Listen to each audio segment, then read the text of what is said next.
Toastmasters, guests, judges, how many of you feel like you are perfect?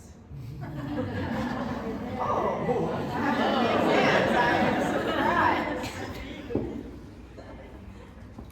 But you are all enough.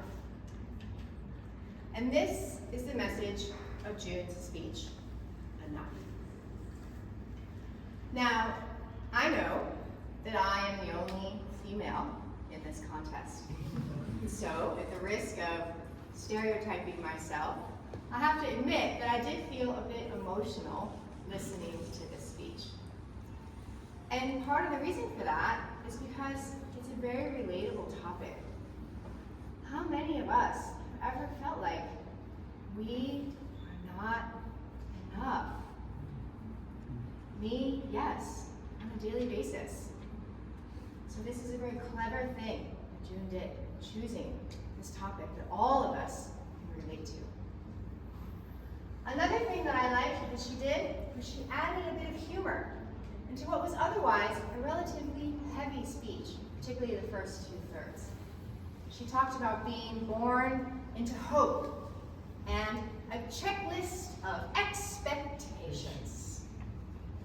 She also added some audience engagement, asking us, who is an only child?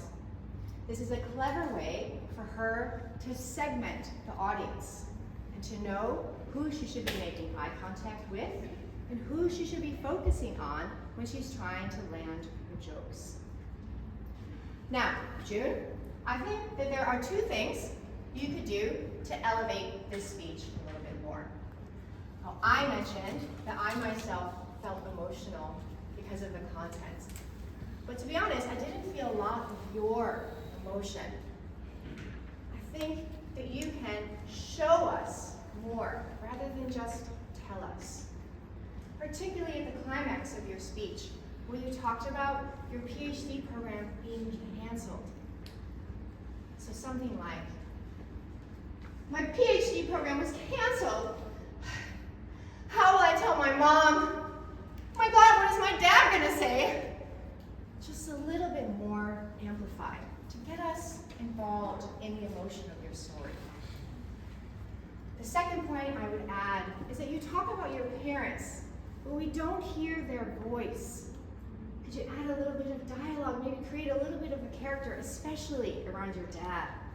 I would love to hear him say, we don't need to dress up. You are our pride and joy. So June, overall, I really enjoyed this speech. I like how you chose a relatable topic, engaged with the audience, use humor to amplify it, show us more of your emotion, and add some dialogue. And remember, you are enough, and you are loved, especially here at Toastmasters.